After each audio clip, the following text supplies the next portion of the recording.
دوسرا سبب جس سے دل زندہ ہوتا ہے وہ ہے تلاوت القرآن.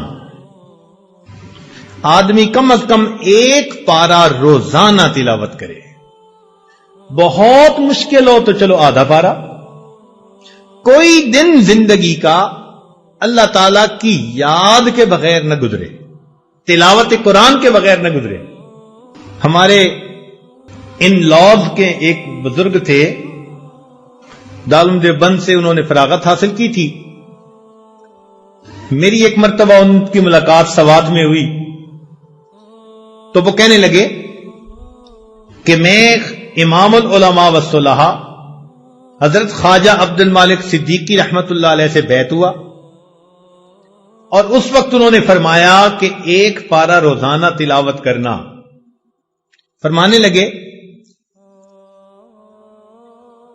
کہ آج اس بات کو کہے 43 ایئرز گزر چکے ہیں، ان 43 سال میں ایک دن بھی میرے قرآن کی تلاوت میں ناغہ نہیں ہوا.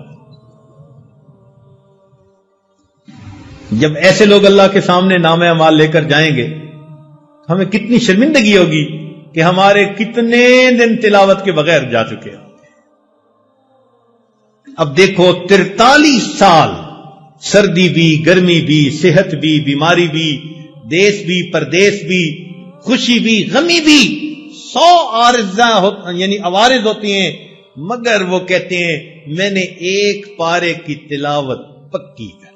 چنانچہ عبداللہ ابن عباس نے فرمایا کرتے تھے من احب القرآن احب اللہ ورسولہ.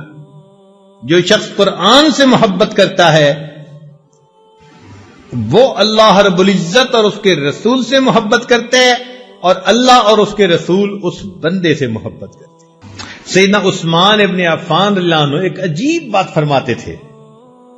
ان کو قرآن مجید کے ساتھ بہت عشق کا تعلق تھا، حتیٰ کہ ان کی شہادت بھی قرآن مجید کی تلاوت کرتے ہوئی. وہ فرماتے تھے لو طہرت قلوبکم ما شبعت من کلام ربکم. اگر تمہارے دل پاک ہو جاتے تو اللہ رب العزت کے قرآن پڑھنے سے تمہارا دل کبھی نہ بھرتا، کبھی تمہارا دل ہی نہ بھرتا. یہ جو دلوں کے اندر نجاست ہوتی ہے، گناہوں کی میل ہوتی ہے، اس کی وجہ سے پھر تلاوت کرنا بوجھ نظر آتا ہے. لاہور میں ایک مسجد میں درس قرآن دینے کا موقع ملا تو جو وہاں کے امام خطیب تھے وہ کہنے لگے حضرت میرے ہاں ناشتے پہ چلیں. ہم ان کے ہاں چلے گئے. وہ بتانے لگے کہ حضرت میرے والد عاشق قرآن تھے. میں نے انہیں کہا کہ بھئی ہمیں ناشتے میں اتنا لطف نہیں آئے گا، آپ اپنے والد کی باتیں سنائیں، ہمیں اس میں مزہ زیادہ آئے گا. انہوں نے عجیب بات ایک سنائی.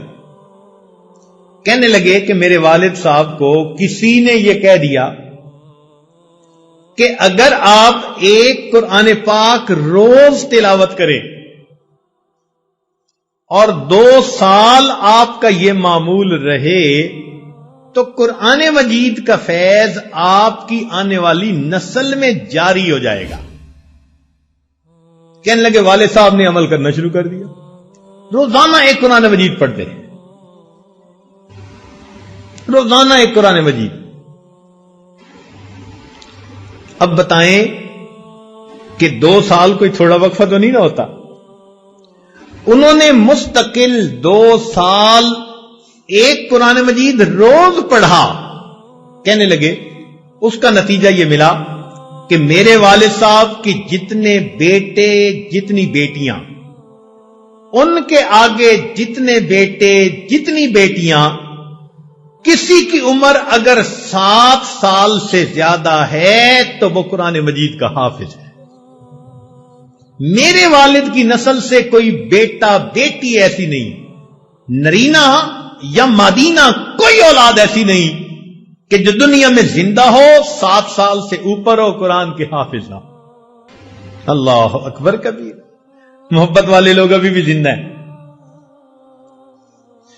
ہمیں شجاع آباد کی طرف ایک جگہ جانا پڑا، اسے کہتے ہیں حافظ والا.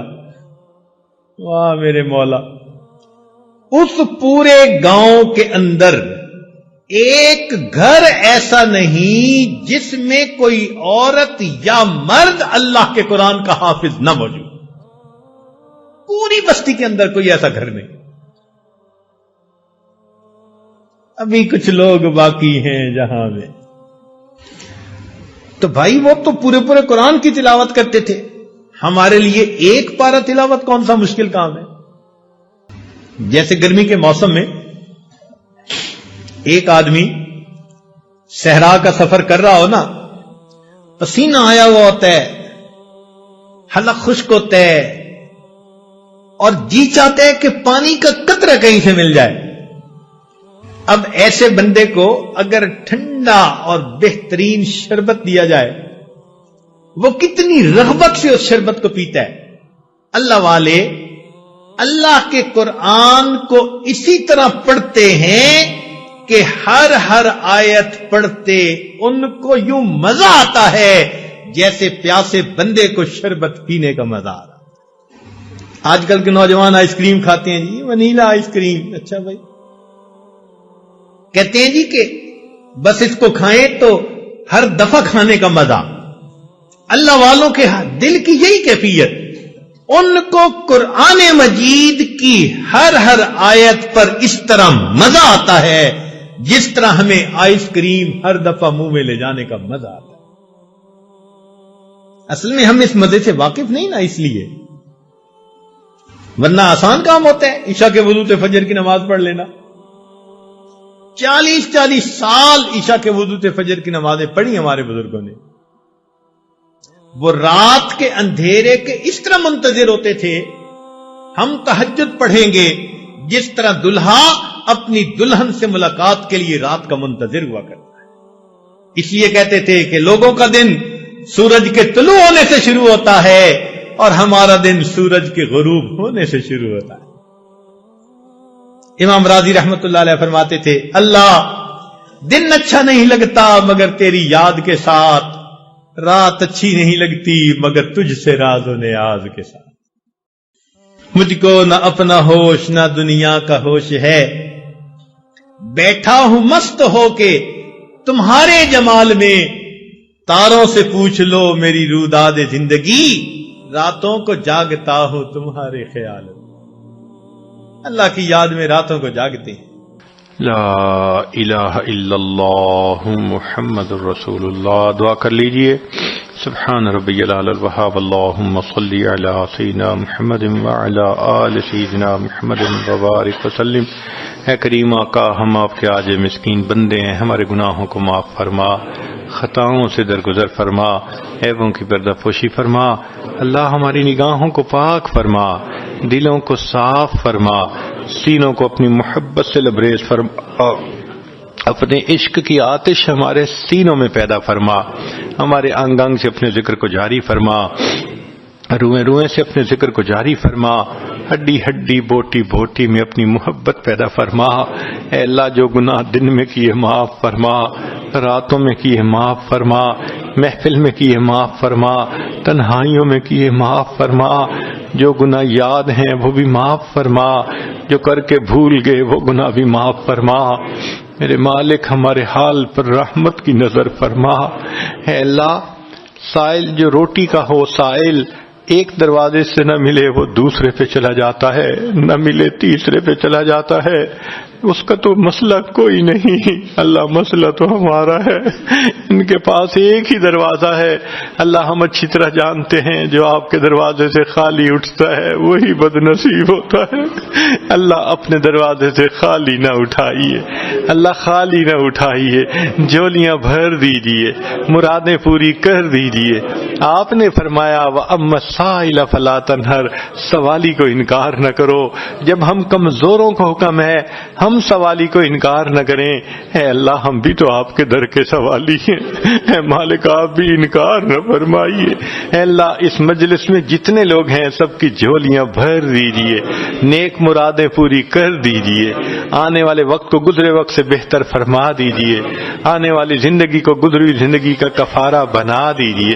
دور قریب سے جو لوگ بھی آئے ہیں، یہ مقامی یہاں کے مسجد میں نماز پڑھنے والے ہیں، اللہ سب کو اپنے مقبول بندوں میں شامل فرما لیجئے۔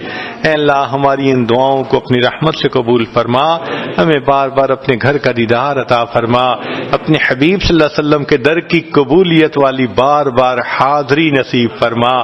پوری دنیا میں جہاں مسلمان پریشان ہیں، اللہ سب کی پریشانیوں کو دور فرما۔